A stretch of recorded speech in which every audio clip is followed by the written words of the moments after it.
The Duke and Duchess of Sussex's decision to style their children as Prince and Princess suggests the pair still see themselves closely linked to the royal family, a royal commentator believes.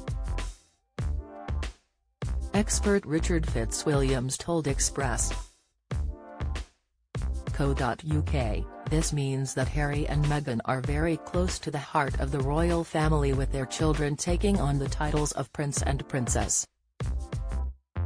Of course we don't know whether they will use them."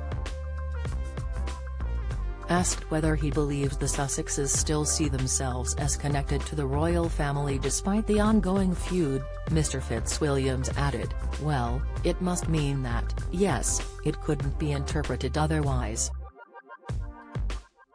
I think that is the case, and that being the case I can only hope that one day the rift is mended." Meghan and Harry spoke at length about tensions with some of their royal relatives in interviews and public appearances released over the past few years. The Duke also leveled a number of accusations against the firm and its members in his book titled Spare, which took aim in particular at the Prince of Wales and the monarch. A spokesperson for Harry and Meghan announced on March 8 Lilibet had been christened earlier this month. The brief statement subtly informed the public of the Sussexes' decision to use a royal title for their daughter. Shared with People magazine, it read, "I can confirm that Princess Lilibet Diana was christened on Friday, March 3 by the Archbishop of Los Angeles, the Reverend John Taylor." The magazine also reported the baptism took place at the Sussexes' home in Montecito, the star-studded neighborhood of Santa Barbara. The event was intimate, featuring only some 20 to 30 guests, and was followed by a reception featuring dancing and food. Among the guests named by the magazine's source were Doria Ragland, the mother of Meghan, and Tyler Perry, the Hollywood A-lister who hosted the Sussexes for weeks when they first moved to the US in March 2020.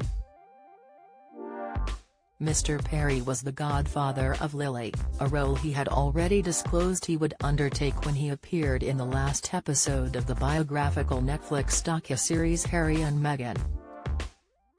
King Charles, Queen Camilla and the Prince and Princess of Wales had reportedly been invited by Meghan and Harry, but did not travel across the pond for the ceremony.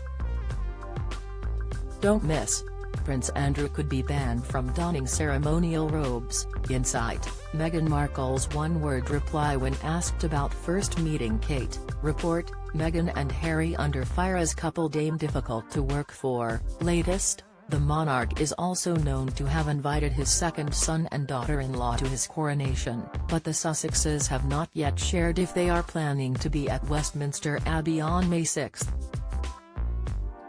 Mr. Fitzwilliams refrained from calling the royals' absence from the christening a snub, saying we don't know which messages were exchanged between the Sussexes and the senior royals.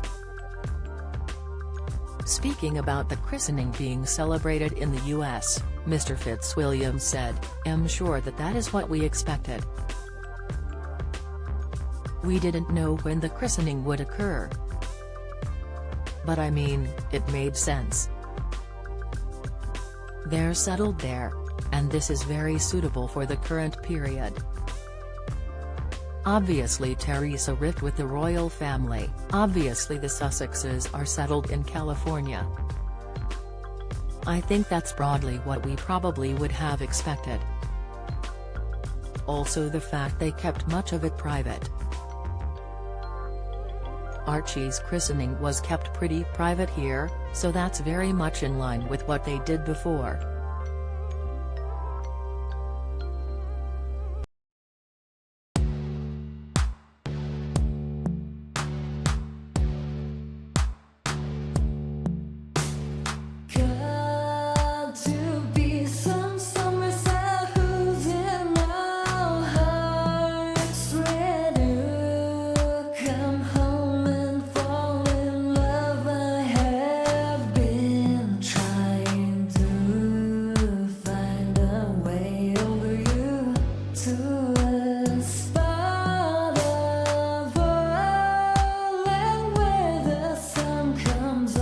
from